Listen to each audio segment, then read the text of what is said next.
Por 700 anos eles foram os mestres do Japão, uma classe de guerreiros de elite, governada por um código de honra estrito, cuja alma residia na lâmina de sua espada, eram os samurais. Mas em meados do século XIX, o mundo moderno bateu à porta do Japão com navios de guerra, a vapor e canhões. Em menos de uma geração, o mundo dos samurais, com suas tradições milenares, foi varrido pela maré da modernização. Esta é a história do fim de uma era. A história do último grande levante da classe guerreira mais icônica da história, liderada por um homem que era, ele mesmo, um herói da modernização que ele veio a combater. Esta é a saga do último samurai. Para entender a queda dos samurais, precisamos entender o mundo que eles governavam. Por mais de 250 anos, o Japão do shogunato Tokugawa viveu sob uma política de isolamento quase total, o sakoku. O contato com o mundo exterior era praticamente proibido. A sociedade era uma pirâmide rígida e feudal. No topo, o imperador, uma figura divina, mas sem poder real. O verdadeiro governante era o shogun, o ditador militar. E Aba Izudili. A classe dominante, os samurais. Eles eram a elite, representando menos de 10% da população. Eles eram os únicos com permissão para portar duas espadas, o daishi, o símbolo de seu status. Sua vida era guiada pelo Bushido, o caminho do guerreiro, um código de honra, que valorizava a lealdade, a coragem e a morte acima da desonra. Mas nesta longa paz, muitos samurais haviam se tornado mais burocratas do que guerreiros. Um mundo imutável, prestes a ser quebrado para sempre. Em 1853, o isolamento do Japão foi estilhaçado. Uma frota de navios de guerra americanos a vapor, liderada pelo Comodoro Matthew Perry, entrou na Baía de Edo. Eram os navios negros. Com a mira de seus canhões apontada para a capital, Perry exigiu que o Japão abrisse seus portos para o comércio com os Estados Unidos. O shogunato, com sua tecnologia militar medieval, não teve escolha a não ser ceder. A humilhação de ser forçado a se abrir para o Ocidente provocou uma crise existencial no Japão. Muitos clãs de samurais, especialmente os do Sul, como Satsuma e Shiesage, viram o shogunato como fraco e incompetente. Isso culminou na restauração Meiji. Em 1868, um grupo de jovens e ambiciosos samurais desses clãs do Sul liderou uma revolução que derrubou o shogun e restaurou o poder ao jovem imperador Meiji. O paradoxo é que esses samurais tradicionalistas sabiam que, para o Japão sobreviver e não ser colonizado como a China, ele precisava se modernizar e se ocidentalizar em uma velocidade alucinante. Eles iniciaram um programa de reformas radicais, e uma das primeiras e mais dolorosas vítimas dessa modernização seria a própria classe que iniciou samurai. No centro desta transformação estava um homem, Saige Takamori. Nascido no domínio de Satsuma, Saige era um gigante físico e uma lenda viva, um estrategista brilhante e um líder imensamente carismático. Ele foi dos três grandes nobres que lideraram a restauração Meiji.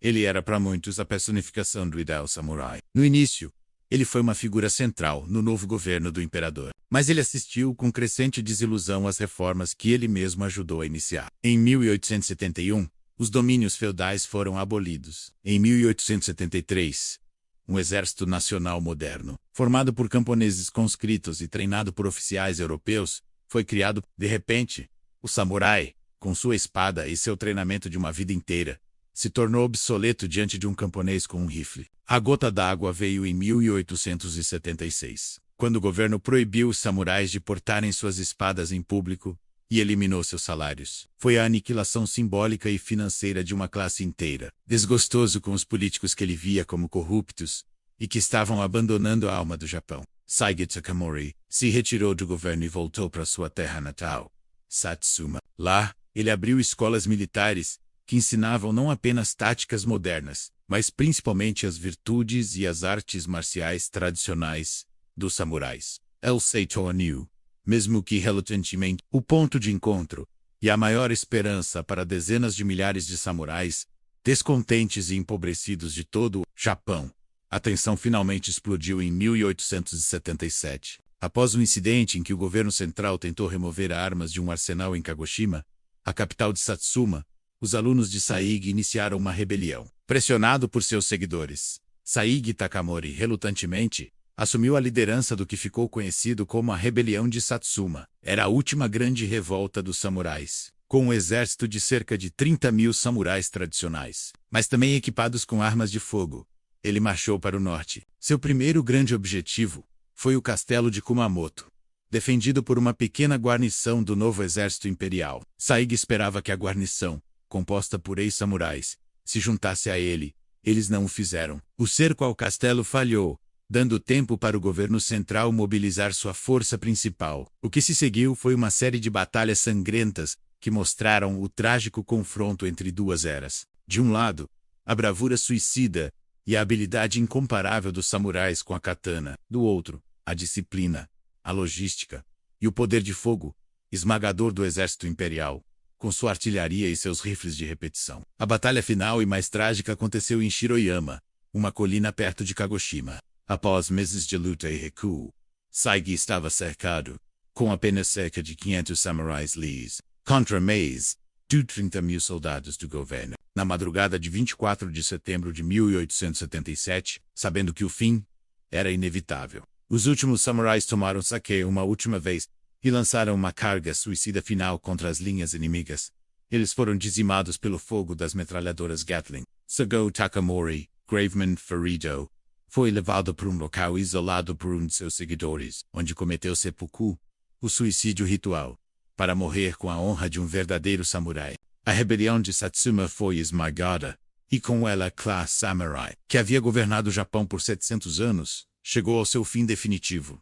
A Era da Espada havia terminado, mas a história teve uma reviravolta irônica. O governo Meiji, que lutou para destruir Saig Takamori como um traidor reacionário, logo percebeu o poder de sua lenda. Para unificar a nação em torno de valores de lealdade e sacrifício, eles precisavam de um herói nacional que personificasse o verdadeiro espírito japonês. Eles reabilitaram a imagem de Saig, perdoaram-no postumamente, e anos depois, ergueram uma estátua de bronze em sua homenagem, em um parque em Tóquio. O rebelde foi transformado em um símbolo nacional. A história do último samurai é um códice sobre a dor do progresso e a morte de uma era, mas é também sobre como uma nação, para se modernizar, pode precisar absorver e reinterpretar o espírito de seus antigos guerreiros, forjando uma nova e poderosa identidade a partir das cinzas de seu passado.